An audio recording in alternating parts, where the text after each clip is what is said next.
नहीं चिंगारी है, हम भारत की नारी है। संतोष वर्मा मुर्दाबाद, संतोष वर्मा मुर्दाबाद, संतोष वर्मा होश में आओ। रीवा में आईएएस अधिकारी संतोष वर्मा के कथित विवादित बयान को लेकर बुधवार को बड़ा विरोध देखने को मिला। ब्राह्मण समाज के सैकड़ों लोगों ने जिले के एसपी ऑफिस का घेराव कर धरना दिया और अधिकारी के खिलाफ सख्त कार्रवाई की मांग की। समाज का आरोप है कि आईएएस संतोष वर्मा ने सवर्ण समाज की महिलाओं और बेटियों के संबंध में आपत्तिजनक व विवादित टिप्पणी की है, जिससे समाज में भारी आक्रोश फैल गया। इसी के चलते ब्राह्मण समाज के प्रतिनिधि बड़ी संख्या में थाने पहुंचे और आरोपी अधिकारी पर एफआईआर दर्ज करने, साथ ही बर्खास्तगी की कार्रवाई करने की मांग की। प्रदर्शन के दौरान समाज के प्रमुख लोगों ने कहा कि ऐसे बयान देने वाले पदाधिकारियों को किसी भी स्थिति में बर्दाश्त नहीं किया जाएगा। वहीं पुलिस अधिकारियों ने प्रदर्शनकारियों से ज्ञापन प्राप्त कर उचित कार्रवाई का आश्वासन दिया।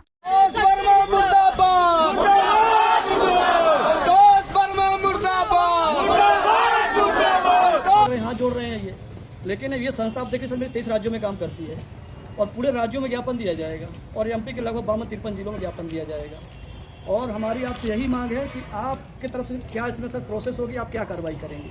देखिए, आपने माननीय मुख्यमंत्री जी को लिखाया गया सर, हम जो प्रक्रिया रहती है ज्ञापन के ऑफिस तो ये सर कब आपके यहाँ अजाक्स के प्रदेश अध्यक्ष एसआई संतोष वर्मा द्वारा गलत ढंग से टिप्पणी करना महिलाओं के लिए, इसीलिए हम सब लोग यहाँ इकट्ठा हुए हैं। किसी भी जाति की मातृशक्ति हो, कभी गलत नहीं बोलना चाहिए। मातृ सम्माननीय है और मातृशक्ति के बारे में उन्होंने इतना गलत शब्द बोला कि हम लोग यहाँ बोल नहीं सकते हैं। इसलिए उनको नौकरी से बर्खास्त किया जाए या उनको सस्पेंड करके उनको जेल में बंद किया जाए, नहीं तो हम सारी महिलाएं उग्र आंदोलन करेंगे। रीवा ही नहीं, पूरे प्रदेश में उग्र आंदोलन होगा। जय श्री परशुराम, जय श्री परशुराम, जय श्री परशुराम। शासन गलत कर रहा है, आरक्षण देकर शासन गलत कर रहा है। कार्रवाई नहीं होगी, माफी मांगने से काम नहीं चलेगा। उनको सस्पेंड करके और उनको जेल में बंद किया जाए। अभी तक जैसे कार्रवाई नहीं हुई, अगर नहीं होती तो फिर क्या आगे आंदोलन होगा। भोपाल मामला क्या है? ये मामला है विगत 23 तारीख को एक अजाक्स का कार्यक्रम था, कर्मचारी संघ है अनुसूचित जनजाति का। उसके नए नवनियुक्त प्रदेश अध्यक्ष हैं संतोष वर्मा, जो कि आईएएस हैं और एक वरिष्ठ पद पे बैठे हुए हैं। और भावनात्मक रूप से उन्होंने आवेश में आके समाज को उद्वेलित करने के लिए एक ऐसा बयान दिया है जो पूरी तरह से घृणित है। आप किसी भी समाज की बहन या बेटी हो, उसके लिए आप ऐसे शब्द कैसे इस्तेमाल कर सकते हैं खुले मंच से? मतलब आज ब्राह्मण अपने आप को उपेक्षित महसूस कर रहा है। न सरकार सुन रही है हमारी, न कहीं सुनवाई हो रही है। मैं देश के प्रधानमंत्री, प्रदेश के अपने मुखिया सबसे निवेदन करना चाहता हूं कि ऐसे जो बड़बोले व्यक्ति हैं इन पर लगाम लगाएं, अन्यथा जो ये समानता की बातें अपने देश में चल रही हैं, ये अब वो दिन दूर नहीं है कि जब भगवान परशुराम का फरसा उठा के हम लोगों को रोड पे उतरना पड़ेगा। क्योंकि जिस तरीके की शब्दावली इस्तेमाल हो रही है हमारी बहन बेटियों के लिए, ये बर्दाश्त के बाहर है। हम लोगों की मांग है कि इन पे एफआईआर हो।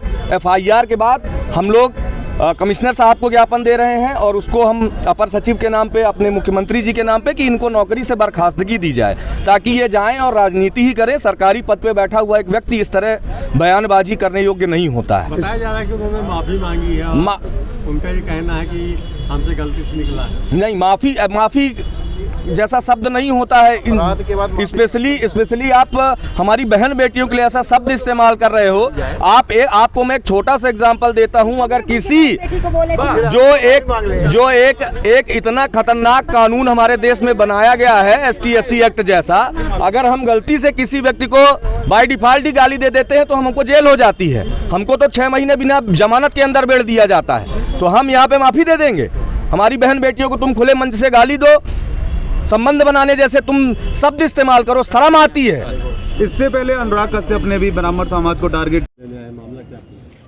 एक सोशल मीडिया के माध्यम से आप लोगों को भी जानकारी मिली हुई होगी। एक आईएएस हैं संतोष वर्मा जी, 23 तारीख को एक अजाक्स का प्रोग्राम था और इनको उसमें प्रदेशाध्यक्ष बनाया गया है।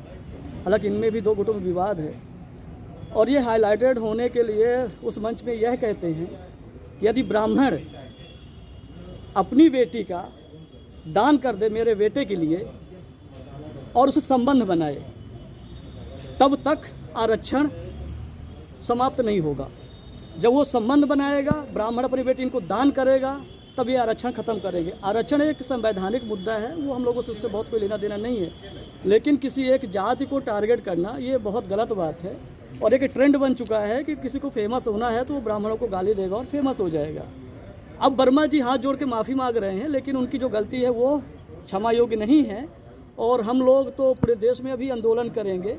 ब्राह्मण सुदामा भी है, ब्राह्मण दधिच भी है और ब्राह्मण परशुराम जी भी। जब ब्राह्मण क्या करता है, वो वसुधा कुटुंबकम की बात करता है, सर्वभौम सुखना की बात करता है, लेकिन अब हमारा जो यूथ है वो ये चीज़ें बर्दाश्त नहीं करेगा। अब हमारा यूथ जो है तो एक हाथ में माला और दूसरे हाथ में भाला रखता है। मैं एसपी साहब को अभी यही निवेदन किया हूँ कि ये ज्ञापन मैंने उनके माध्यम से मुख्यमंत्री जी को दिया है और इसको तत्काल यहाँ से फॉरवर्ड करें, इनके ऊपर FIR हो और तत्काल इन्हें प्रभाव से बर्खास्त करें। यही मांग लेकर के हम लोग यहाँ पे ज्ञापन देने आए हैं। यदि